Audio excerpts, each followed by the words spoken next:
मिनश्शैतानिर्रजीम बिस्मिल्लाहिर्रहमानिर्रहीम अल्हम्दुलिल्लाहि रब्बिल आलमीन वस्सलातु वस्सलाम अला अशरफिल अंबिया वल मुरसलीन सय्यिदना मुहम्मदिन व अला आलिहि वसहबिहि अजमईन। रब्बि इश्रह ली सदरी व यस्सिर ली अमरी वहलुल उक़दतम मिन लिसानी यफ़क़हू क़ौली।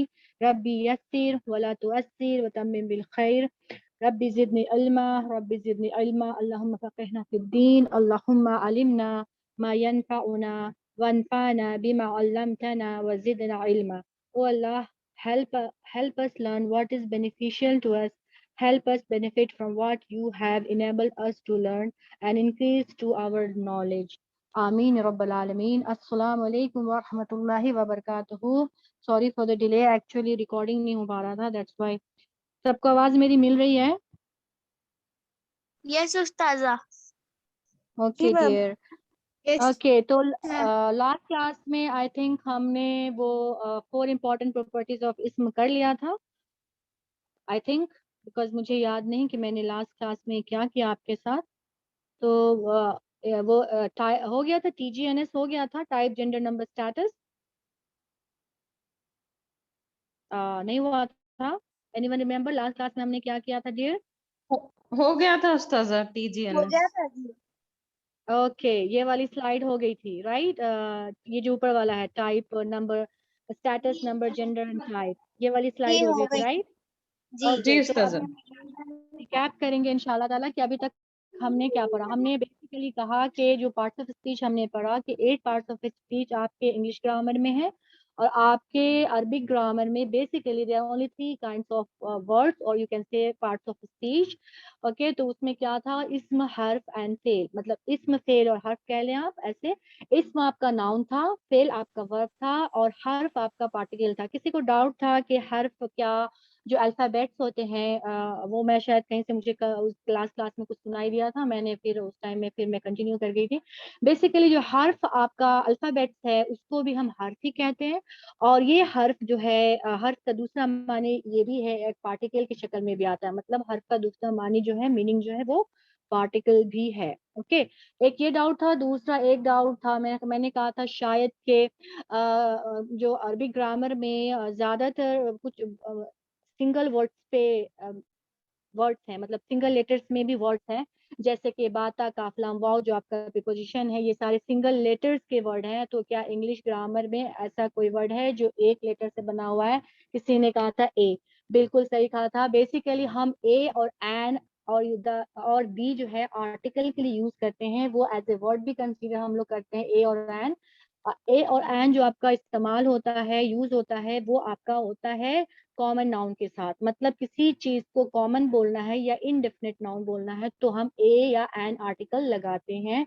और जब भी हमें किसी इनडेफिनेट नाउन या मतलब कॉमन को प्रॉपर बनाना है तो हम अलिफ लाम के सॉरी ये दी लगाते हैं इंग्लिश में, और अरबी में हमने क्या कहा था अलिफ लाम लगा के उसको प्रॉपर बनाते हैं। ठीक है और कॉमन नाउन की फाइंडिंग्स हमने क्या बताई थी कि आपको आपको किसी भी वर्ड के एंड में तनवीन दिख जाए, चाहे दम्मतैन कसरतैन या फतहतैन, तो आप उसको क्या कंसीडर करेंगे, उसको आप एज ए नाउन कंसीडर करेंगे, that's to a common noun. ठीक है और कॉमन नाउन, और ये याद रखें बाय डिफॉल्ट जितना भी नाउन है वो कॉमन ही फॉर्म में होता है, उसको प्रॉपर बनाने के लिए हम अलिफ लाम का इस्तेमाल या यूज करते हैं। और अलिफ लाम जो है आपके वर्ड के स्टार्टिंग में लगता है, जब अलिफ लाम आएगा तो तनवीन नहीं रहेगी और जब तनवीन आएगा तो अलिफ लाम नहीं रहेगा। किसी एक वर्ड में दोनों कभी भी साथ नहीं आ सकते, ये मैंने आपको बताया था। और उसके बाद मैंने आपको बताया था कि इस्म जो है, अब हम इस्म के बारे में पढ़ेंगे, उसकी डिटेल्स पढ़ेंगे पूरा। तो हमने कहा था कि इस्म के 4 इंपॉर्टेंट प्रॉपर्टीज हैं, वो क्या है, वो है T G and S. T था आपका टाइप जिसको कहते हैं किस्म, ओके, और उसको हम वसत भी कहते हैं। टाइप में 2 टाइप मैंने बताया था, कॉमन एंड प्रॉपर, जिसको इनडेफिनेट नाउन या डेफिनेट नाउन कहते हैं, जिसको अरबी में हम मारफा या नकिरा कहेंगे। ठीक है, नकिरा आपका कॉमन नाउन है और मारफा आपका प्रॉपर नाउन है। जी आपके लिए वो जेंडर है, जेंडर में फेमिनाइन और मैस्कुलाइन होता है, आप सबको पता है, जिसको हम जिन्स कहते हैं। अरबी में हम फेमिनाइन और मैस्कुलाइन मुअन्नस एंड मुजक्कर कहते हैं। ठीक है, मुअन्नस आपका फेमिनाइन, मुजक्कर आपका मैस्कुलाइन। नंबर में इंग्लिश ग्रामर में आपका सिंगुलर एंड प्लूरल होता है, लेकिन यहाँ पे एक एडिशन है डुअल। डुअल का मतलब सिंगुलर का मतलब हुआ एक के बारे में बोलना, डुअल का मतलब होता है दो के बारे में, और जो दो से ज्यादा हो जाएगा वो आपका प्लूरल हो जाएगा, वो आपका अदद है। उसके बाद आपका लास्ट प्रॉपर्टी जो इसमें लिखा हुआ है, या सबसे फर्स्ट प्रॉपर्टी जो इसमें लिखा हुआ है, वो है आपका स्टेटस, जिसको हम हाला या इराब कहते हैं। तो आज इंशाल्लाह ताला हम इराब पढ़ेंगे कि इराब बेसिकली होता क्या है। तो आप सबको पता है कि इंग्लिश ग्रामर में सेंटेंस स्ट्रक्चर जो होता है वो कैसे होता है? किसी को पता है कि how we form sentence in English grammar? Sentence structure क्या होता है? Anyone knows about it?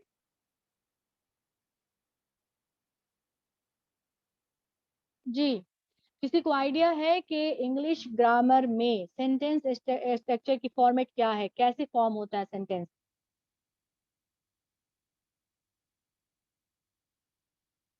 किसी को कुछ बोलना है इस पे, या मैं आगे जाऊं? No, चले Ustaza, we don't know. Subject then उस तरह वेरी होता गुड, है। जी बिल्कुल Subject सही। predicate. Predicate Subject predicate. Subject predicate Predicate. Basically Arabic grammar का रूल है। मैं आपको बताती हूँ, जो इंग्लिश ग्रामर में आपका होता है S plus V plus O. आपका एस जो है वो सब्जेक्ट है, वी आपका वर्ब है, उसके बाद आता है ऑब्जेक्ट। ये प्लेसमेंट से पता चलता है कि जो जो पहला आया है नाउन वो आपका क्या है, सब्जेक्ट है, उसके बाद वर्ब आया है, उसके बाद ऑब्जेक्ट आया है, जो दूसरा नाउन आया है वो ऑब्जेक्ट आया है। तो इंग्लिश ग्रामर में हमें प्लेसमेंट से पता चलता है। फॉर्मेट क्या है? S V O, subject verb and object. ठीक है, जैसे मैं कहूँ हामिद रेड द बुक, इसमें वर्ब क्या है? Hamid Red, the book, red, verb क्या है? red. रेड वर्ब है। Very good.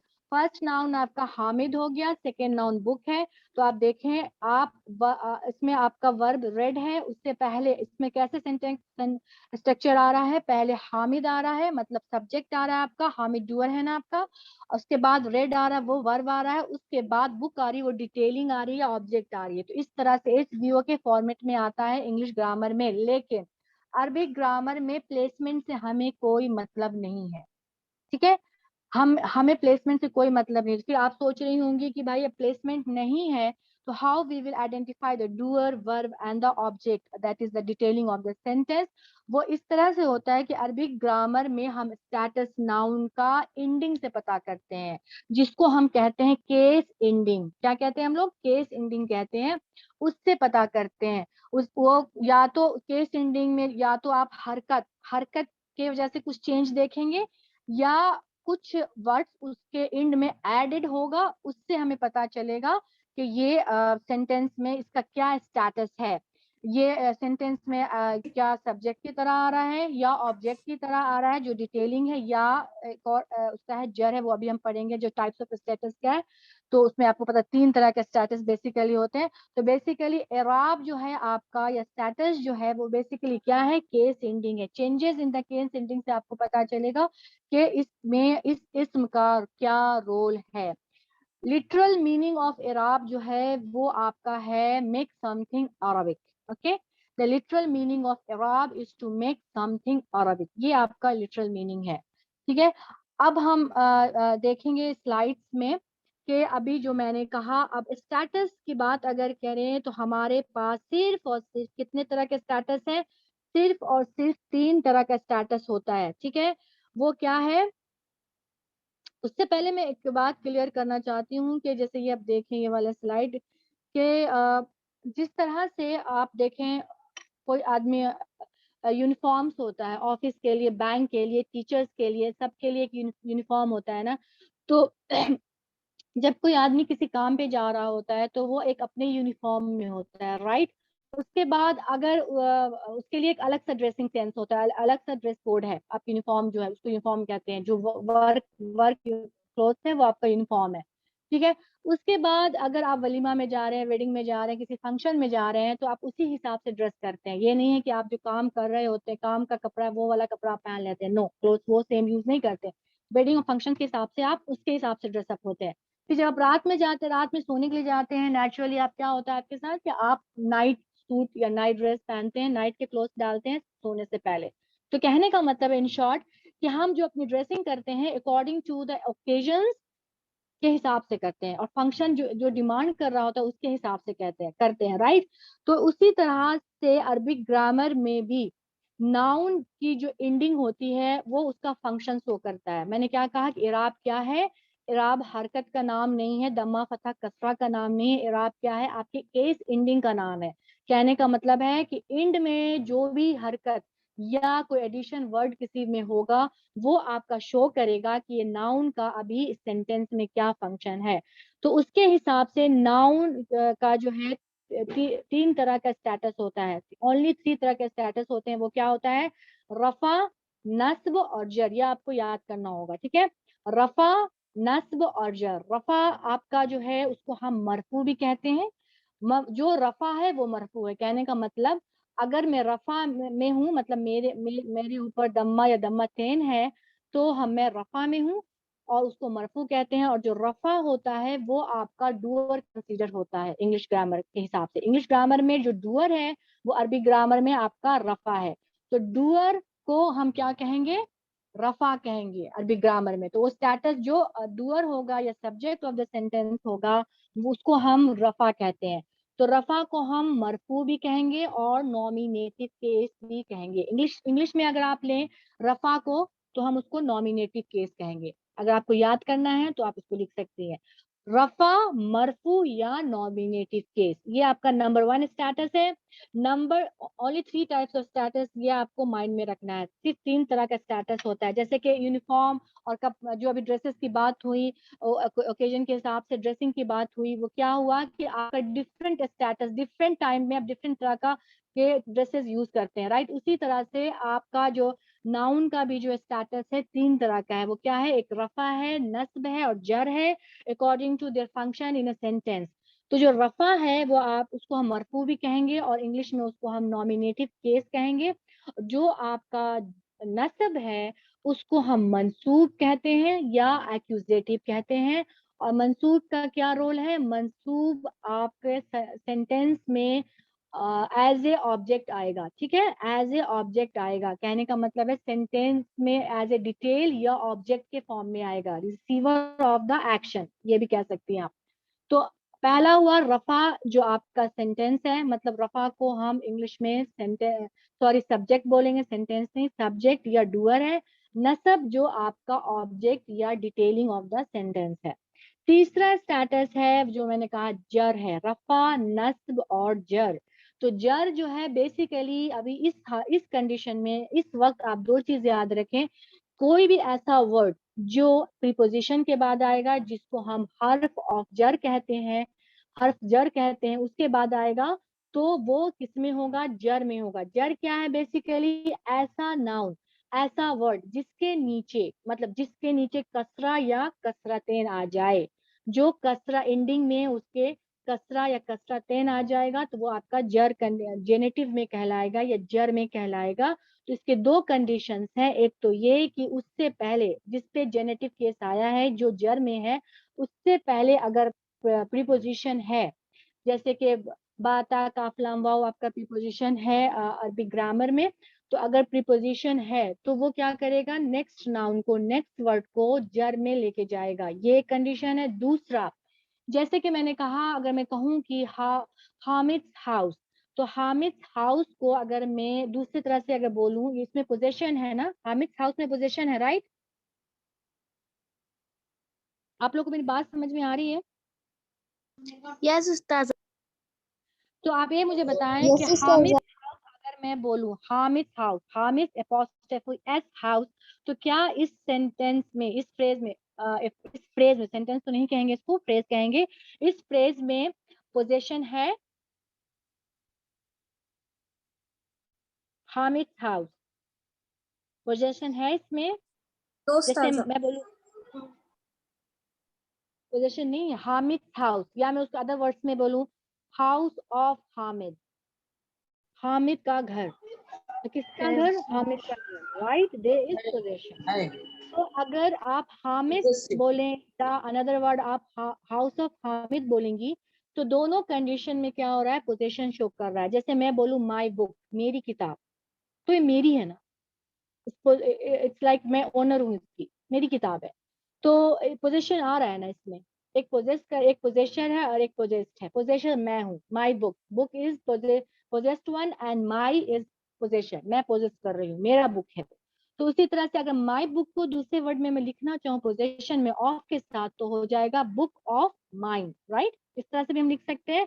तो इसमें एक बात मैं आपको बुक ऑफ माइन या हाउस ऑफ हामिद या हाउस ऑफ अल्लाह इसलिए कह रही हूँ क्योंकि ये इसमें एक कंडीशन है कि ऑफ के बाद जो वर्ड आएगा वो भी आपका जर में होगा। तो हाउस ऑफ हामिद में ऑफ के बाद क्या आ रहा है? House of Hamid. तो हाउस ऑफ हामिद में ऑफ के बाद हामिद आ रहा है, इसका मतलब हामिद भी जब भी आएगा वो जर में आएगा, मतलब या तो कसरा से आएगा या तो कसरतैन से आएगा, ठीक है, जेनेटिव में आएगा। दो कंडीशन ऐसा है जिसमें नाउन आपको जेनेटिव केस में दिखेगा, एक तो पोजीशन में, दूसरा आपका हर्फ ऑफ जर में, या मतलब पोजीशन आप इस तरह से दिमाग में अभी रखें, वर्ड आफ्टर ऑफ, जो वर्ड आफ्टर ऑफ आएगा वो आपका पोजीशन में होगा। जैसे house of Hamid, house of Allah, इसमें ऑफ के बाद अल्लाह आ रहा है, तो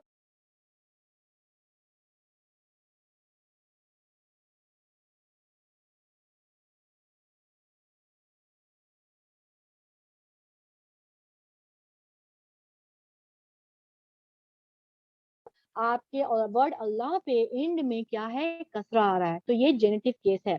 तो आपका स्टेटस कितने तरह का हुआ? रफा, नस्ब या जर। रफा को हम या तो मरफू कहेंगे और इंग्लिश में हम उसको क्या कहेंगे? नॉमिनेटिव केस कहेंगे, ठीक है। दूसरा है आपका नस्ब, नसब। नसब जो है आपका, उसको हम मंसूब भी कह सकते हैं और इंग्लिश में उसको हम एक्यूजेटिव कहेंगे। और जड़ जो आपका है उसको हम मजरूर या जेनेटिव केस कहेंगे, ठीक है। तो रफा की इंडिकेशन क्या है? सिग्निफिकेंस क्या है? कोई भी वर्ड अगर दम, ये मैं सिंगुलर में बात कर रही हूँ, इसका पूरा चार्ट होता है, डुअल का कैसा होता है स्टेटस रफा में और प्लूरल का कैसा होता है वो अलग है। सिंगुलर में जब भी आप किसी भी नाउन के ऊपर दम्मा देखेंगी या दम्मतैन देखेंगी तो उसे आप कंसीडर करेंगे रफा। और रफा का क्या सिग्निफिकेंस है? रफा का ये सिग्निफिकेंस है कि it is the subject of the sentence और डूअर ऑफ द सेंटेंस। जब भी कोई नाउन दम्मा या दम्मतैन से किसी आयत में आ रहा होगा तो आपको वहां पे समझ में आ जाएगी कि ये बात कि ओके ये डूअर है, इसमें ये जो वर्ड आ रहा है एज ए डूअर आ रहा है, तो फिर उसी तरह से उसको ट्रांसलेट किया जाएगा। दूसरा जो नस्ब या मंसूब या एक्यूजेटिव केस है आपका, वो या तो जबर से आएगा या मतलब सॉरी या तो फतहा से आएगा या फतहा तेन से आएगा, ठीक है। मतलब कि फतहा या फतहा तेन, मतलब उसको जबर या दो जबर उर्दू में कह ले, अरबी में आप कहेंगे उसको फतहा या फतहा तेन से आएगा। तो जो फतहा या फतहा तेन से आएगा वो आपका नस्ब या मंसूब या एक्यूजेटिव केस कहलाता है। और इसकी सिग्निफिकेंस ये है, इसकी इंपॉर्टेंस ये है कि अगर कोई भी वर्ड आपको इस कंडीशन में देखे, जबर के साथ देखे या दो जबर के साथ देखे, मतलब फतहा या फतहा तैन के साथ देखे, तो आपको आइडेंटिफाई करना है उसको एज ए ऑब्जेक्ट, ओके, और रिसीवर ऑफ द एक्शन, और या तो डिटेलिंग, वही सेम चीज होता है, ऑब्जेक्ट या रिसीवर ऑफ द एक्शन या डिटेलिंग सेम चीज होती है। वो आपको जब हम अभी आते हैं और रेफरेंस देंगे तो समझ में आएगा। तीसरा मैंने कहा वो आपका जर है, पहला रफा, दूसरा नस्ब, तीसरा आपका क्या है? स्टेटस जर है। इसके अलावा कोई स्टेटस आप किसी भी इसम का नहीं देखेंगे। द नाउन विल कम, इसम जो है आपका और या नाउन जो है वो सिर्फ और सिर्फ ये तीन स्टेटस में आएगा। वो तीन स्टेटस क्या है? रफा, नस्ब और जर। रफा आपका डूअर है, नस्ब आपका एज ए ऑब्जेक्ट आ रहा है, और जर जो आपका है या तो पोजेशन के बाद आएगा, मतलब के of the word after of, of के बाद, जैसे हाउस ऑफ हामिद में house of Hamid, Hamid of के बाद आ रहा है तो हामिद जो है आपका वो जर में आएगा।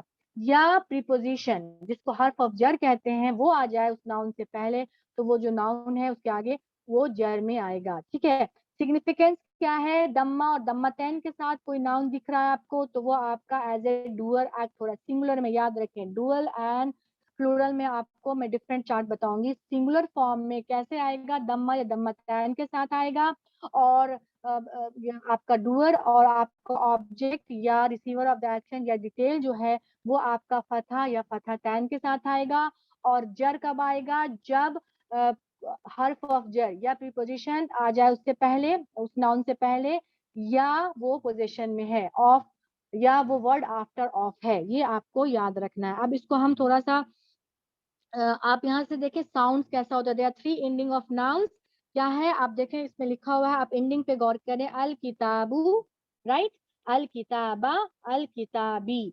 तो बू बा बी कैसे एंड हो रहा है, बू बा बी। तो मैंने क्या कहा, बू और बुन, मतलब दम्मा या दम्मतेन इसी तरह आएगा ना, बू और बुन किसी भी नाउन के एंड में आएगा, किसी नाउन नाउन के लास्ट लेटर पे आएगा, वो एंडिंग में देखना है हमें ये। ठीक है, ये केस एंडिंग की बात हो रही है ना, एराब जो है बेसिकली केस एंडिंग। तो आप एंड में देखेंगे ये साउंड बू बू या बुन, तो वो क्या है, रफा है। अगर आप बा या बन देखेंगे तो वो आपका नस्ब है। अगर आप बी या बिन देखेंगे तो वो आपका क्या है, जर है। तो रफा क्या है आपका, डूअर है। नस्ब क्या है आपका, नस्ब क्या है, Object. ऑब्जेक्ट है। Very good. और जर क्या है, जो कसरा या कसरातन है, तो क्या है, दो कंडीशन है, हर्फ ऑफ जर आ जाए इससे पहले तो वो जेर में जाएगा, जेनेटिव में जाएगा, या जर में जाएगा, या उससे पहले आपको पोजीशन देखे of, the word after of हो तो। ठीक है, ये दो कंडीशन है, आप इसको याद रखें। तो आप इसमें देखें किस तरह से एंडिंग हो रही है, अल किताबू। अल किताबू बेसिकली क्या है, आपका प्रॉपर नाउन है, राइट, बिकॉज अलिफ लाम यहाँ पे आया हुआ है, दैट शोज दैट कि ये प्रॉपर नाउन है, मार्फा है। कैसे, और एक तनवीन भी ड्रॉप हुआ है, क्योंकि जब अलिफ लाम आएगा तो तनवीन विल नॉट स्टे, वो नहीं रुकेगा वहां पे, वो हट जाएगा। उसी तरह से किताबुन आपका कॉमन नाउन है, दो तनवीन के साथ आया, राइट, सॉरी तनवीन के साथ आया, दो तनवीन नहीं, तनवीन के साथ आया है, दो दम्मा के साथ आया है, कह सकते हैं इसको। तो ये तनवीन के साथ आया, तो ये आपका कौन सा फॉर्म है, कॉमन नाउन है। और ये उन साउंड के साथ आ रहा है, ऊ या उन साउंड के साथ, तो ये आपका रफा, उसको इंग्लिश में कहेंगे डूअर या सब्जेक्ट, राइट। रफा को क्या कहेंगे, डूअर या सब्जेक्ट। Sub. ठीक है Do. जी, डूअर या सब्जेक्ट। अल किताबा, अल किताबन, किताबा देखें आप, अल किताबा अगेन यहाँ पे आपका प्रॉपर नाउन है। अलिफ लाम जहाँ पे भी दिखेगा आपको वो आपका प्रॉपर नाउन है, और जो भी वर्ड तनवीन से इंड होगा वो आपका कॉमन नाउन है। तो प्रॉपर नाउन आपका डेफिनेट नाउन कहलाता है। इंग्लिश में दी लगाते हैं, जैसे कभी इसको मैं ट्रांसलेट करूँ अल किताबू को, तो आप कैसे ट्रांसलेट करेंगी, किताब मतलब बुक,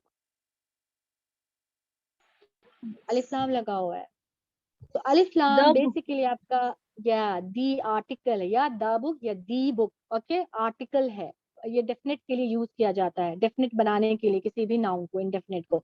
तो इंग्लिश में दी लगाते हैं और अरबी में हम अलिफ लाम लगा के उसको डेफिनेट नाउन या प्रॉपर नाउन या मार्फा बनाते हैं। ठीक है, और तनवीन के साथ आ रहा है तो आपका वो कॉमन नाउन है, या इंडेफिनेट नाउन कह लीजिए उसको, या आप नकिरा कह लीजिए। ठीक है, तो यहाँ पे आप देखिए एंडिंग साउंड कैसे हो रहा है, बू बुन, बा बन, बी बिन, राइट, इस तरह से ऊ उन, आ अन, ई इन, ओके, इस तरह से साउंड्स पे गौर करें। तो साउंड से आपको पता चल रहा है, यहाँ पे सिंगुलर में साउंड्स देखना पड़ेगा, जो भी सिंगुलर नाउन होगा उसमें साउंड देखना पड़ेगा। और ये ऊ उन की साउंड जो है वो आपका रफा है, और वो क्या है आपका डूअर ऑफ द सेंटेंस है, ये याद रखिए। और जो आ और अन है वो आपका नसब है, या मंसूब कह लीजिए, या एक्यूजेटिव केस कह लीजिए, वो आपका क्या है, ऑब्जेक्ट ऑफ द सेंटेंस है, या रिसीवर ऑफ द एक्शन कह लीजिए, या डिटेलिंग कह लीजिए। ओके, बी या बिन है वो आपका जर है, रफा नस्ब और जर, ये आपका हुआ रफा। इससे आपको समझ में आ जाएगी ये साउंड मैंने बताया। अच्छा, एक चीज में गौर करें, जो सेकंड लाइन है ये वाला किताबन, जिसपे दो तनवीन सॉरी फतह तेन लिखा हुआ है, उसके बाद एक अलिफ लगा के लिखा गया है। तो एक्चुअली ये रूल है, मेरे ख्याल से आप सबको पता है ये रूल, ये राइटिंग रूल है Yes, कि ma'am. हाँ पता है माशाल्लाह से क्या है राइटिंग रूल में, इसमें क्या रूल है? किसी ने कहा यस मैम। अगर जब दो भी फतह आएगा तो उसके साथ अलिफ लगेगा वेरी हर बार। गुड, जब दो फतह आएगा तो अलिफ लगेगा, लेकिन देयर इज सम कंडीशन जहाँ पे अलिफ नहीं भी लगता है। आपको पता है 2 एक्सेप्शन है इसमें। जब भी कोई नाउन ता मरबूता से इंड होगा, ठीक है, जब भी कोई नाउन ता मरबूता से इंड होगा और उस पे हमें फतहतैन लगाना है तो वहां पे हम अलिफ लगा के नहीं लगाएंगे, सही है। वहां पे हम क्या करेंगे, डायरेक्टली लिखेंगे, वहां पे अलिफ नहीं लगेगा। वो एक एक्सेप्शन है। दूसरा एक्सेप्शन है, कोई वर्ड अगर अलिफ या हमजा से इंड होता है, ठीक है, अलिफ या हमजा से इंड होगा तो उसमें भी नहीं लगेगा। जैसे आप देखें, मैं बोलूं जन्नतुन, ओके, या सॉरी जन्नतुन की बात नहीं, जन्नतन।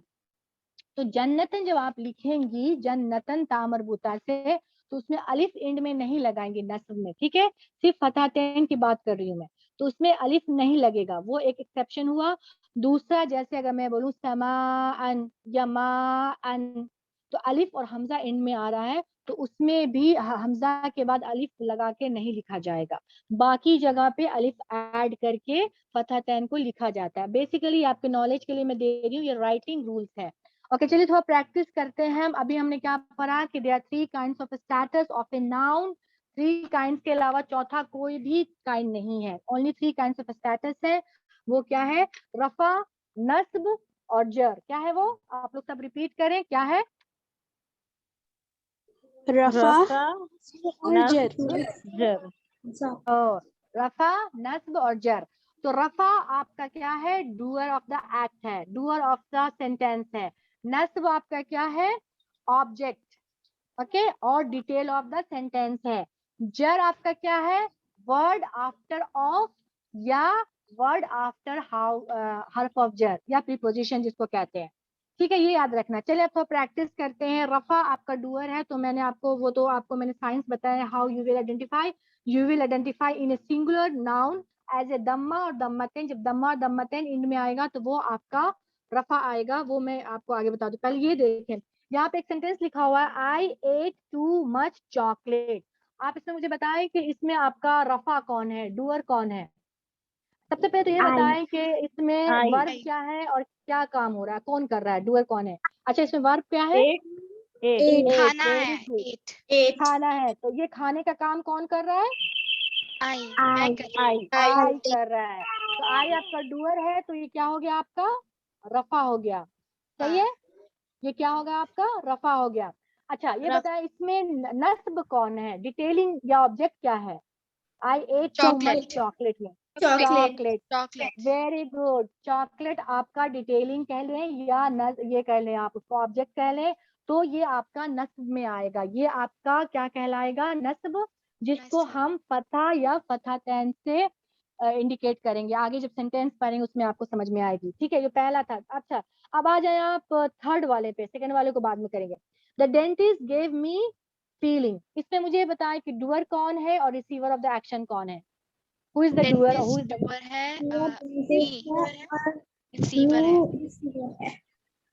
रिसीवर? कौन है? मी मी है, very good.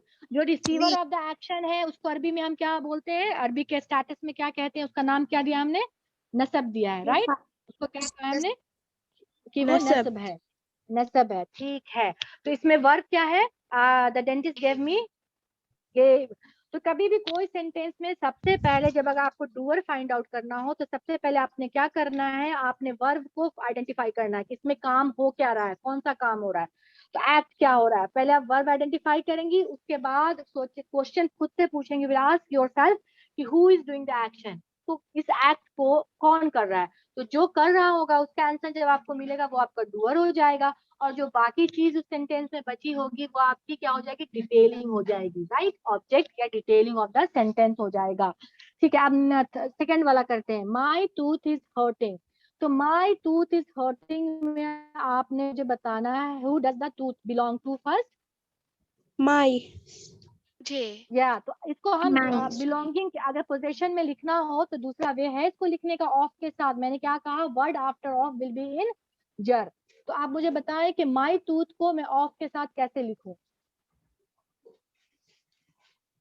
Tooth of mine is hurting.